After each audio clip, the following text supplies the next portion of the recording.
Bismillahirrahmanirrahim. Assalamualaikum. Semoga kita baik-baik saja dan semoga kita masuk surga. Amin. Baharullah sang penyebarkan ajaran Islam di wilayah Kerajaan Palu. Mungkin terdengar asing di telinga kita. Lalu kami mendapatkan informasi tentangnya di Wikipedia dan ternyata beliau adalah 1. Baharullah Bafaki yang dikenal dengan julukan Karaeng Saye Guru Aita menyebarkan Islam di wilayah Kerajaan Palu melalui media Maulid Nabi dan Tarikah Baharun Nur Ba'alawi dengan pengajaran A. Ahlus Sunnah wal Jamaah, B. Al-Quran, C. Al-Hadis, D. Fikih dan Tasawuf secara halakoh dari kampung ke kampung. Kedatangan Baharullah Bafaki mengislamkan melanjutkan dakwah Dato Karama yang sebelumnya datang ke Kerajaan Palu. 2. Nasab silsilah Baharullah Bafaki adalah Sayyid Baharullah bin Muhammad Atikullah bin Ali bin Umar bin Alwi Jalaluddin bin Ahmad bin Abu Bakar Bafaki. Nasab ini bersambung hingga ke Sayyid Abdullah Bafaki bin Muhammad Maula Aidit bin Ali Sahib Al-Hauta bin Muhammad bin Abdullah bin Ahmad Al-Faqih bin Abdurrahman Al-Faqih bin Alwi Amil Faqih bin Muhammad Sahib Mirbat bin Ali Khali, Kasam. 3. Beliau masih keluarga dari Sayyid Idrus bin Salim Al-Jufri guru tua nasab keduanya bersambung pada Imam Muhammad Sahib Mirbat di mana Sayyid Baharullah Bafaki adalah keturunan Sayyid Alwi Amil Faqih bin Muhammad Sahib Mirbat sementara Sayyid Idrus bin Salim Al-Jufri guru tua adalah keturunan Sayyid Ali Abu Al-Faqih bin Muhammad Sahib Mirbat. 4.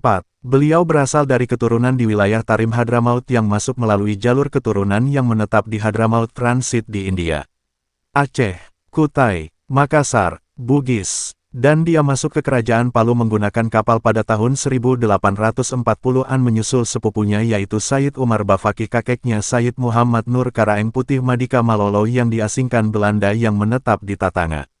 Masyarakat dahulu menyebut keluarga mereka dengan julukan Karaeng Saye Topo Maulu.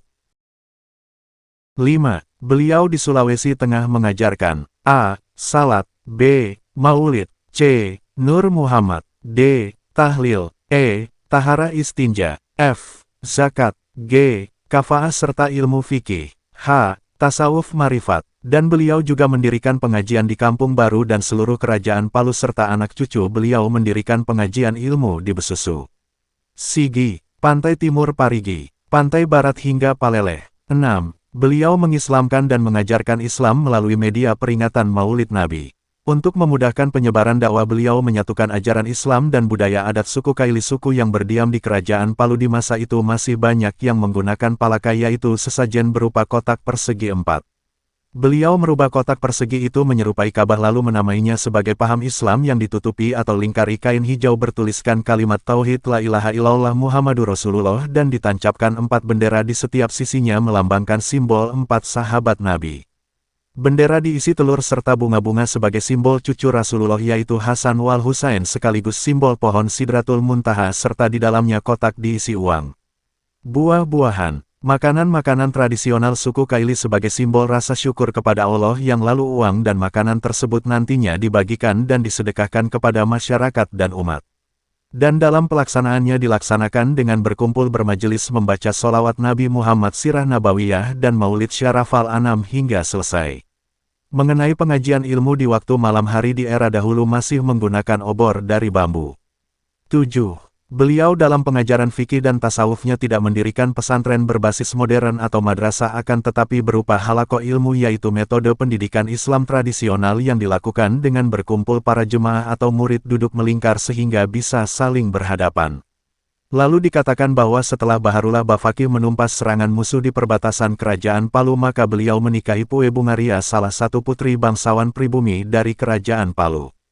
Beliau lalu menetap di Kampung Baru yang mana rumah beliau sekarang telah dijadikan menara Masjid Jami Kampung Baru. Dan lalu menurunkan anak yang melanjutkan dakwahnya yaitu A. Sayyid Abdul Qadir Muhyiddin bergelar Karaeng Saye Tanah Lapang meninggal di Tanah Lapang Boyantongo yang sekarang disebut Kampung Baru. B. Sayyid Muhammad Din bergelar Karaeng Saye Paleleh meninggal di Besusu. C. Sayyid Muhammad Syah bergelar Karaeng Saye Pelawa meninggal di Pelawa. D. Sayyid Muhammad Amin bergelar Karaeng Saye Loro-Loro meninggal di Besusu. E. Sayyid Abdul Rashid bergelar Karaeng Saye Tiba meninggal di Besusu. Serta 2 anak perempuan yang tidak disebutkan namanya. 8. Dikatakan bahwa Baharullah Bafaki pernah menikah di Makassar dan menurunkan satu anak perempuan bernama Syarifah Fitri. 9. Dikatakan bahwa murid-murid dan anak keturunan dari Baharullah Bafaki menyebar di berbagai wilayah di Sulawesi Tengah dengan pelaksanaan Majelis Maulid Nabi atau Nomaulu Nabinya sebagai ciri khas inti pengajarannya. Sumber referensi Wikipedia yang kami modifikasi.